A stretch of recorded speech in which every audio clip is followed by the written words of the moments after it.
નમસ્કાર દર્શક મિત્રો, આપ નિહાળી રહ્યા છો સાઈ ગ્રુપ મીડિયા હાઉસ દ્વારા સંચાલિત નવસારી લાઈવ અને ઝટપટ ન્યૂઝ। અને જે પ્રમાણે આજે મોકડ્રીલનું આયોજન કરવામાં આવ્યું છે ઓપરેશન સિંદૂર બાદ ફરી એકવાર આજરોજ આખા ગુજરાત રાજ્યની અંદર અન્ય બે રાજ્યોની સાથે જ્યારે મોકડ્રીલનું આયોજન કરવામાં આવ્યું છે ત્યારે નવસારી શહેર ખાતે એસપી કચેરીની સામે જે સિટી સ્ક્વેર એપાર્ટમેન્ટ છે, સિટી સ્ક્વેર એપાર્ટમેન્ટની અંદર મોકડ્રીલનું આયોજન કરવામાં આવ્યું છે અને મોકડ્રીલના આયોજનના ભાગરૂપે આપ જોશો એ પ્રમાણે કે નવસારીના પ્રાંત સહિત ડીવાયએસપી સ્થળ ઉપર આવી ચૂક્યા છે। એનસીડી કેરેડરોને પણ આની અંદર ઉપયોગમાં લેવામાં આવ્યા છે। સાથે જ વાત કરીશું કે જે ઇવેક્યુએશન પદ્ધતિ ખરી ઇવેક્યુએશન પદ્ધતિ થઈ રહી છે અને જે સંદર્ભે સિટી સ્ક્વેર એપાર્ટમેન્ટમાંથી ઇવેક્યુએશન કરવામાં આવી રહ્યું છે કે જેને જ્યારે આવી આપાતની સમય સંજોગોની અંદર જો કોઈને જાનહાનિ થાય તો એ જાનહાનિના ભાગરૂપે અત્યારે આપ જોશો કે ફાયરના જવાન જે ખરા ફાયરના જવાન એક વ્યક્તિને પોતાના ખભાની ઉપર લઈ અને નીચે સુધી ઇવેક્યુએટ કરીને લઈ આવ્યા છે। એક મોકડ્રીલ છે જ્યાં આપણે જણાવી દઈએ કે આ મોકડ્રીલ છે જે આખા ગુજરાત રાજ્યની અંદર થવા જઈ રહી છે।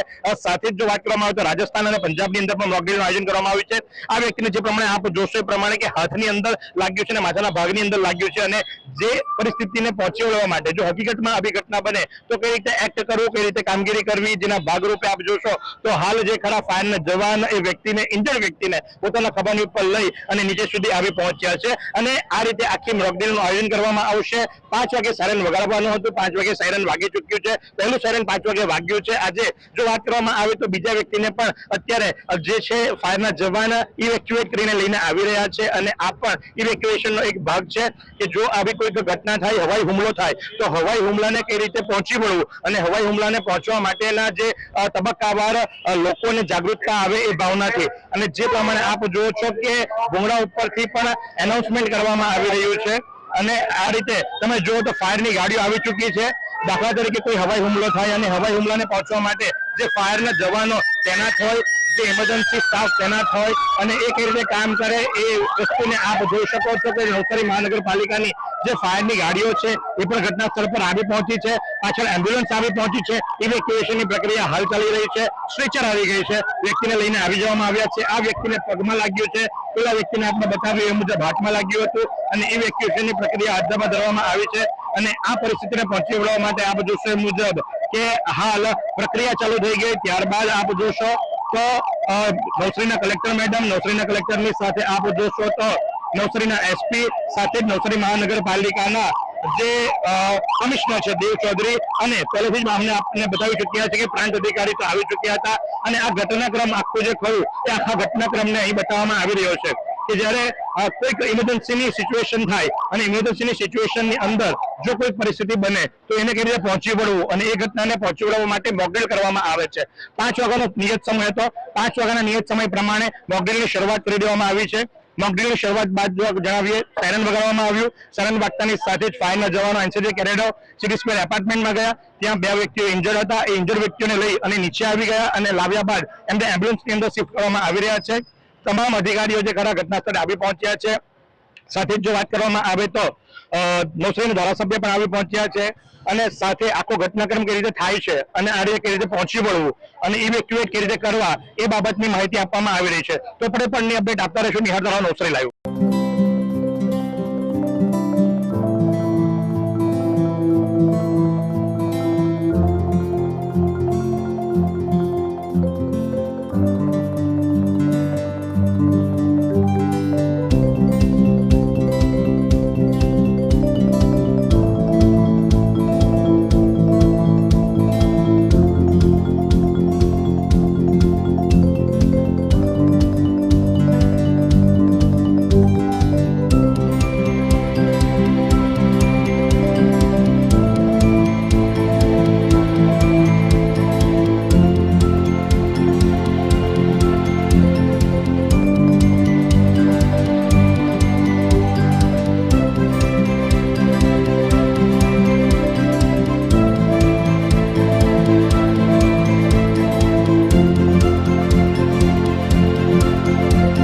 બાદ આપનું હાર્દિક સ્વાગત છે અને આપ જે પ્રમાણે જુઓ છો એ પ્રમાણે કે સતત સાયરનો વાગી રહ્યા છે અને સાયરન વાગતાની સાથે જ મોકડ્રીલની શરૂઆત કરી દેવામાં આવી।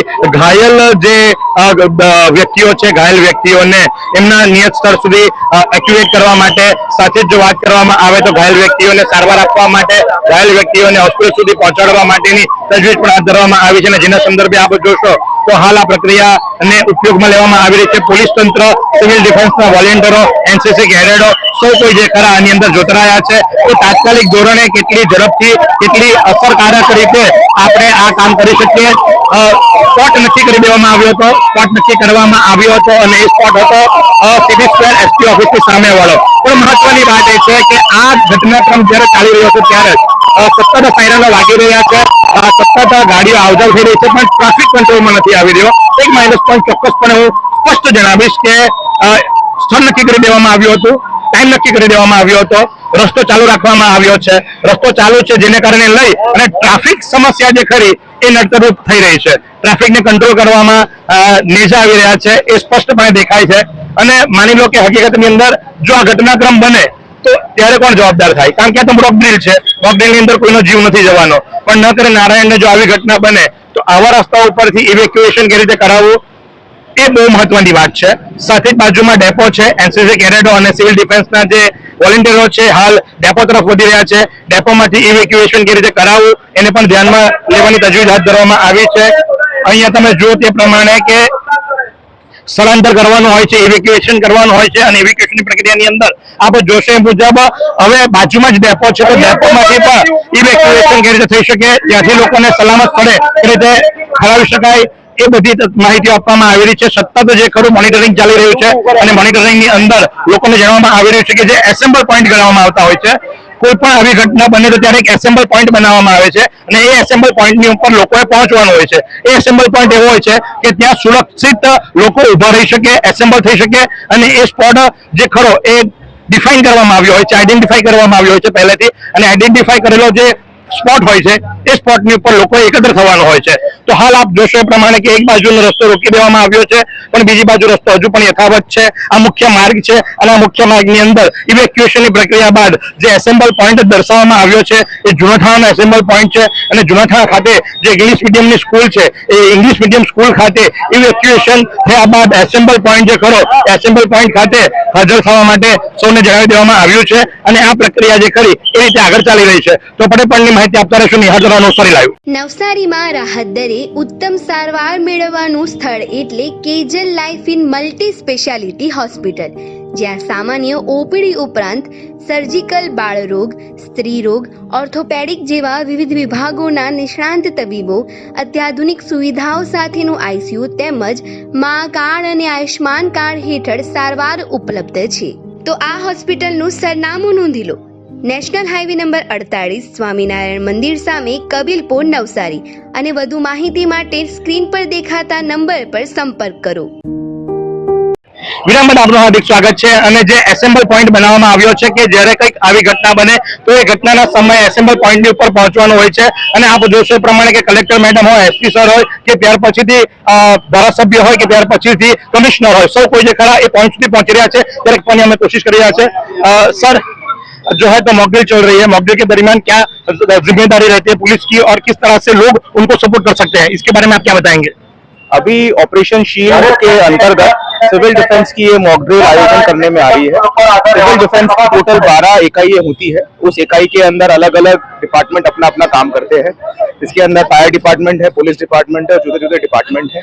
आज इस ड्रिल के अंदर हमारे અત્યારે દાખલ થયેલા સિવિલ ડિફેન્સ વોલેન્ટિયર્સનો એક સાયલેન્ટ રિકોલ પણ કરાવવામાં આવ્યો છે. ઘણા બધા અમારા સિવિલ ડિફેન્સ વોલેન્ટિયર્સ આજે અહીંયા તરફ થયા અને અત્યારે અમે લોકો એક સેફ ઝોનની અંદર બધા લોકોને એસ્કોર્ટ કરીને જઈ રહ્યા છે. સેફ ઝોનની અંદર સૌ કોઈને એક્સકોર્ટ કરીને લઈ જવામાં આવી રહ્યા છે. આ તમામ વિભાગ આપને અહીંયા દેખાશે. આપ જોશો એ પ્રમાણે કે ન માત્ર પોલીસ પ્રશાસન, સિવિલ ડિફેન્સના જે કંઈ પણ વોલેન્ટિયર્સ છે, સાથે જ તમે જોશો તો ફાયર ડિપાર્ટમેન્ટ હોય કે અન્ય ડિપાર્ટમેન્ટ, સૌ કોઈ જે ખરા એસેમ્બલ પોઈન્ટની ઉપર, કારણ કે જ્યારે સિટી સ્ક્વેર છે, સિટી સ્ક્વેરથી શરૂ કરી અને એસેમ્બલ પોઈન્ટ જે ખરું જુનાઠાણા ખાતે જે આપણી સર્જિત ઇંગ્લિશ મીડિયમ સ્કૂલ, જે સરદાર Vallabhbhai Patel English medium school છે, ત્યાં એસેમ્બલ પોઈન્ટ બનાવવામાં આવ્યો છે. નવસારીના ધારાસભ્ય રાકેશભાઈ દેસાઈ પણ આ સિવિલ ડિફેન્સની અંદર મોકડ્રીલની અંદર જોડાશે ત્યારે એમની સાથે વાતો કરીશું. રાકેશભાઈ, ખૂબ સારી રીતે ઓપરેશન સિંદૂર પૂર્ણ કરવામાં આવ્યું, તે છતાં પણ સરકારને એવું થયું કે હજુ એક મોકડ્રીલ જરૂરી છે, જનતા જાગૃત બને અને જનતા જાગૃતિ પોતાની દર્શાવે. આપ શું જણાવશો, કઈ રીતે સાથ સહકાર આપી શકાય, જનતા કઈ રીતે સિવિલ ડિફેન્સને, પોલીસ પ્રશાસનને અને સરકારને સપોર્ટ કરી શકે? સરકાર લોકોની સુરક્ષા અને દેશની સુરક્ષા માટે કોઈ પણ બાંધછોડ કરવા માટે બિલકુલ તૈયાર નથી. એને માટે જે કંઈ કદમ ઉઠાવવા પડે, જે કંઈ તૈયારી કરવી પડે, એને માટે સરકાર સમયસર અને યોગ્ય રીતે દરેક પગલાં લઈ રહી છે. સરકાર સમયસર યોગ્ય રીતે દરેક પગલાં લેશે. આપ જો એ મુજબ તમામ જે ખરા એ હાલ એસેમ્બલ પોઈન્ટ જે ખરો નિશ્ચિત કરવામાં આવ્યો છે ત્યાં જઈ રહ્યા છે અને ત્યાં જઈ અને એસેમ્બલ પોઈન્ટની અંદર સૌ કોઈ જે ખરા એ ભેગા થશે અને ત્યારબાદ પણ પળેપળની માહિતી આપતા રહીશું. નિહાળતા રહો નવસારી લાઈવ એક વિરામ બાદ. શું તમે શરીરના સાંધાના દુખાવાથી પીડાઈ રહ્યા છો કે પછી તમે કોઈ સ્પોર્ટ્સ ઇન્જરીથી પીડાઈ રહ્યા છો? લકવાની બીમારી બાદની પીડા સહન કરી રહ્યા છો? શું તમને સ્પાઇનલ પ્રોબ્લેમ છે? તો આ તમામ દુખાવાને હવે બાય બાય કરી દો, કારણ કે માસ્ટર ડિગ્રી ધરાવતા ખૂબ જ અનુભવી ફિઝિયોથેરાપિસ્ટ ડૉક્ટર અમિત પટેલ પાસે તમે આ તમામ સમસ્યાઓનું સચોટ નિદાન કરાવી ફરીથી નોર્મલ જિંદગી જીવી શકો છો. તો સરનામું નોંધી લો. Comprehensive care centre, DD street, library પાસે, અનુરાગ સારીઝની લાઇનમાં, નવસારી. વિરામ બાદ આપનું હાર્દિક સ્વાગત છે. અને મોક ડ્રીલ દરમિયાન પહેલેથી જ એસેમ્બલ પોઈન્ટ નક્કી કરી દેવામાં આવ્યો હતો. એસેમ્બલ પોઈન્ટ જે ખરો એ Sardar Vallabhbhai Patel English medium school Junathana ખાતે રાખવામાં આવ્યો હતો અને અગાઉથી જ ત્યાં મેડિકલની સુવિધા પણ ઊભી કરવામાં આવી હતી. 3 રૂમોની અંદર 3 અલગ અલગ ઇજાગ્રસ્ત જે મોક ડ્રીલ દરમિયાન ઇજાગ્રસ્ત વ્યક્તિઓને લાવવામાં આવ્યા હતા, એમને ત્યાં સારવાર આપવામાં આવી હતી અને જેની સમીક્ષા જિલ્લા કલેક્ટર સહિત ઉચ્ચ અધિકારીઓએ લીધી હતી. અને ત્યારબાદ જિલ્લા કલેક્ટર શું જણાવી રહ્યા છે ચાલો આપણે સાંભળીએ. ઓપરેશન શિલ્ડ સિવિલ ડિફેન્સના બીજા મોક ડ્રીલમાં નવસારી કોર્પોરેશન અંતર્ગત સિટી સ્ક્વેરમાં એર રેડનું સિમ્યુલેશન કરવામાં આવ્યું હતું, જેમાં અસેમ્બલી પોઈન્ટ પર 2 બિલ્ડિંગમાંથી એર રેડ થયું છે. આ રીતનું સિમ્યુલેશન કરીને લોકોને ઇવેક્યુએટ કરવામાં આવ્યા, સેફ જગ્યા પર લાવવામાં આવ્યા. એની સાથે જેટલા એન્જર્ડ હતા એમને મેડિકલ ટીમનો સપોર્ટ આપવામાં આવ્યો. સિવિલ ડિફેન્સના છેલ્લા જ્યારે મોક ડ્રીલ કરવામાં આવ્યું હતું તેમાં અને આમાં ડિફરન્સમાં પ્રાઇવેટ બિલ્ડિંગ પર આપણે સિમ્યુલેશન કર્યું ત્યારે લોકોનો સહકાર કેવી રીતનો રહે છે, લોકોને માહિતી થોડી ગભરામણ ન થાય એના માટે આપવામાં આવેલી હતી. એની સાથે જ અમારા એનસીસીના સિવિલ ડિફેન્સના જે વોર્ડન છે આ રીતના લોકો અમારી પાસે વોલન્ટિયર તરીકે આવ્યા હતા. પ્રાઇવેટમાંથી પણ સાયલેન્ટ રિકોલ કહેવાય છે, તો એનાથી પણ 10 થી 12 લોકો અમારી પાસે આવી ગયા અને અમારા અધિકારીઓ સાથે આ લોકોએ સંપર્ક કર્યો. પોલીસના સાથે આપણે ફાયર, પોલીસ, કોર્પોરેશન એમના સાથે લોકોને સાવચેતીના પગલા રૂપે આ બધું કામગીરી કરાવી હતી. એના સાથે આજે રાત્રે જિલ્લામાં આના બ્લેકઆઉટના અંતર્ગત નવસારી કોર્પોરેશન વિસ્તારમાં આપણે રાત્રે 8 થી 8:30 ના વચ્ચે બ્લેકઆઉટ કરીશું. બધાને વિનંતી એવી છે કે જ્યારે સાયરન વાગે અને જે જગ્યા પર સાયરન ન પણ વાગે 8 વાગે બધાએ પોતપોતાના બહારના લાઇટો અને અંદરના લાઇટ શરૂ રાખવાના હોય તો પડદા બંધ કરીને આપણું શહેર અંધારું થઈ જાય, ગાયબ થઈ જાય, એર રેડના વખતે ન દેખાય એવી આપણે કોશિશ કરીએ. રસ્તાઓના વાહન ઉપર આપ લોકો એ સમયમાં ચલાવતા હોય તો બને એટલું હેડલાઇટ બંધ કરીને સાઈડમાં પાર્ક કરી દેવું, તો આપણે રસ્તાઓ પરથી પણ ઇનવિઝિબલ થયા જેવું વાતાવરણ રહી શકે છે. જ્યારે પણ મેજર ઇન્સિડન્ટ કે ઇમરજન્સી બનશે આપણે માહિતી આપીએ છીએ. જ્યાં સુધી ઇમરજન્સી ઇન્સિડન્ટ બનતો નથી ત્યાં સુધી લોકોમાં સિરિયસનેસ આવતો નથી, એ અમારું પોતાનું ફાઇન્ડિંગ છે. એટલે જ અમે કીધું કે સરકારી બિલ્ડિંગ પર કરવું અને ખાનગી બિલ્ડિંગ પર કરવું અમારા માટે નવી અનુભવની અને શિખામણ જેવી બાબતો હતી, જે અમે પોતે પોઈન્ટ નોંધી લીધા છે. નેક્સ્ટ ટાઈમ જ્યારે પણ આ રીતનું ઇન્સિડન્ટ બને ત્યારે લોકોને આ ખબર રહેશે અને અમે આ બધા ફેક્ટર્સ ધ્યાનમાં રાખીશું. તો આ પ્રમાણે આજરોજ જ્યારે એક મોક ડ્રીલનું આયોજન કરવામાં આવ્યું હતું અને મોક ડ્રીલ દરમિયાન કદાચ હવાઈ હુમલો થાય અને હવાઈ હુમલાની અંદર ખાનગી બિલ્ડિંગમાંથી રેસ્ક્યુ કરવું પડે તો કઈ રીતે રેસ્ક્યુ કરી શકાય, રેસ્ક્યુ દરમિયાન કઈ કઈ વસ્તુને ધ્યાનમાં લેવી જોઈએ અને એ સંદર્ભે જિલ્લા કલેક્ટરે પણ માહિતી આપી. તો આજ પ્રમાણે આવા અવનવા સમાચારો માટે આપ નિહાળતા રહો નવસારી લાઈવ અને ઝટપટ ન્યૂઝ. કેમેરા પ્રસંગ મિત ભદોરિયા, કૃષાંગ પટેલની સાથે હું મહેશ ભટ્ટ.